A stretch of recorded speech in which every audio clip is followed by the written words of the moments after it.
Friends, Assalamualaikum warahmatullahi wabarakatuh. Tetap semangat ya belajarnya.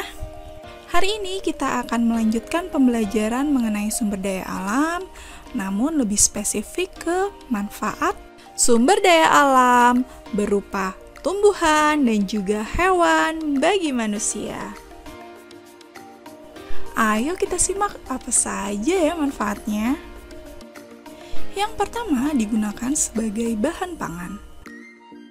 Di sini contohnya adalah ayam dan juga bebek yang dimanfaatkan telur dan juga dagingnya untuk kita konsumsi. Selain itu, ada juga ikan yang merupakan sumber protein hewani yang sering kita konsumsi.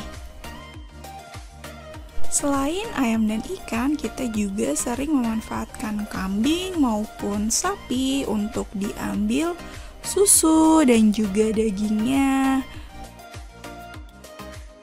Selanjutnya, dari tumbuhan ada sayur dan juga buah yang merupakan sumber vitamin dan juga nutrisi untuk tubuh kita. Jadi, sayur dan buah sangat penting ya, friends, untuk kita konsumsi. Kemudian, hasil perkebunan yang banyak ditemukan di Indonesia adalah biji kopi. Biji kopi ini merupakan komoditas ekspor yang terkenal dari Indonesia. Contohnya seperti kopi Gayo dan juga kopi Toraja. Kemudian ada daun teh.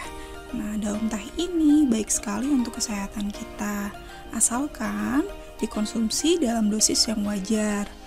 Teh bermanfaat untuk menangkal radikal bebas dan juga memiliki kandungan antioksidan yang tinggi yang baik untuk tubuh. Pemanfaatan selanjutnya adalah sebagai bahan sandang. Teman-teman, kita sudah mengetahui bahwa kulit sapi maupun kulit kerbau dapat dimanfaatkan sebagai bahan pembuatan jaket kulit.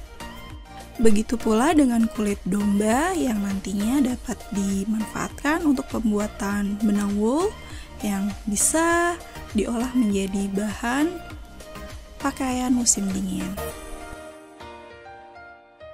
Kemudian ada ulat sutra. Ulat sutra ini nantinya seratnya, yaitu serat sutra, dapat digunakan untuk pembuatan benang sutra.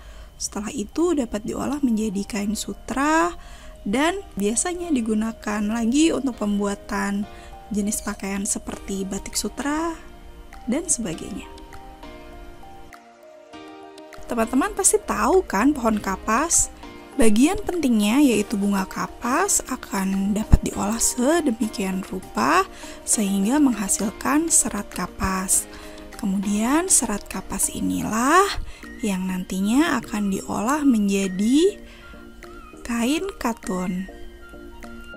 Karena terbuat dari serat alami, kain katun biasanya memiliki kualitas bahan yang dapat menyerap keringat sehingga sering digunakan sebagai bahan pembuatan pakaian kita sehari-hari. Selain itu, dapat juga digunakan untuk pembuatan mukena dan sebagainya. Selanjutnya, ada pohon pisang abaka yang merupakan tanaman asli dari Filipina. Nah, serat dari pohon pisang abaka ini nantinya akan menjadi bahan pembuatan dari serat abaka yang banyak digunakan untuk kebutuhan tekstil di berbagai negara. Seperti di Indonesia juga ya, friends, tumbuhan ini dimanfaatkan karena memiliki nilai ekonomi yang tinggi, seperti di daerah Kalimantan, Sulawesi, dan sebagainya.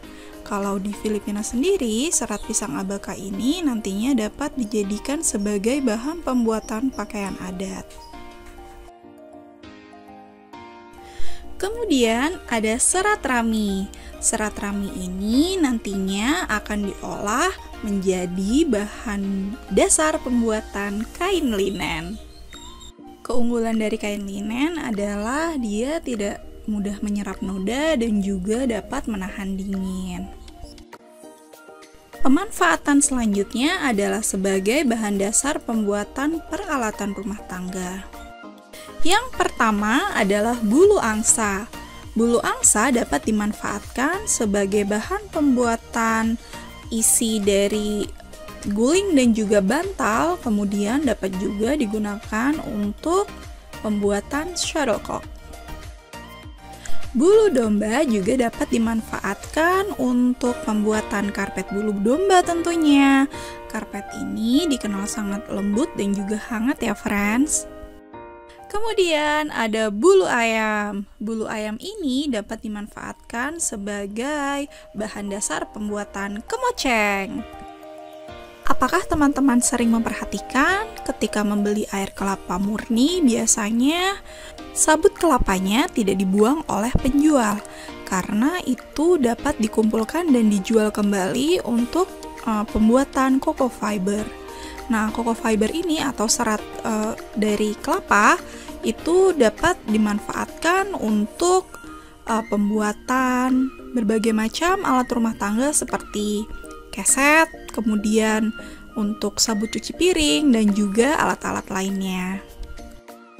Selanjutnya adalah pohon jati. Nah, pohon jati ini akan dimanfaatkan kayunya untuk pembuatan berbagai macam furniture atau mebel seperti meja, lemari hias, dan lain-lain. Kayu jati sendiri merupakan komoditas perhutanan yang nilai jualnya sangat tinggi ya friends, karena kualitas dari kayu jati ini sangat baik dan juga tahan lama. Kemudian ada rotan. Ya, rotan ini terkenal dengan kualitasnya yang kokoh untuk dijadikan anyaman. Anyaman rotan sendiri banyak dimanfaatkan untuk berbagai peralatan dapur maupun hanya sekedar hiasan. Wah, keren ya friends. Pemanfaatan selanjutnya adalah sebagai produk kesehatan. Ya, contohnya adalah yang teman-teman lihat ini merupakan sarang burung walet. Sarang burung walet terbentuk dari air liur burung walet. Sarang burung walet berkhasiat untuk meningkatkan kekebalan tubuh atau imunitas tubuh dan juga dapat mengobati penyakit pernafasan. Wow, ini adalah lintah. Dapat digunakan untuk pengobatan atau terapi untuk menghisap darah kotor. Tentunya tidak sembarangan ya, harus di bawah pengawasan terapis profesional. Siapa yang tidak tahu jahe? Wah, herbal satu ini merupakan herbal ajaib ya, apalagi di masa pandemi seperti ini ya friends. Jahe berkhasiat untuk meredakan nyeri, kemudian dapat juga mengatasi inflamasi atau peradangan, serta dapat menghangatkan tubuh. Walaupun sangat berkhasiat, kita tidak dapat mengonsumsi air jahe secara berlebihan. Jadi harus sesuai takaran agar dapat bermanfaat bagi kesehatan. Oke, selanjutnya ada daun jambu biji. Daun jambu biji memiliki senyawa yang dapat memadatkan kotoran sehingga sangat baik untuk pertolongan pertama bagi penderita diare. Namun ini hanya pertolongan pertama ya friends. Jika gejala terus berlanjut, kalian tetap harus memeriksakan diri ke dokter. Kemudian selanjutnya ada daun kumis kucing.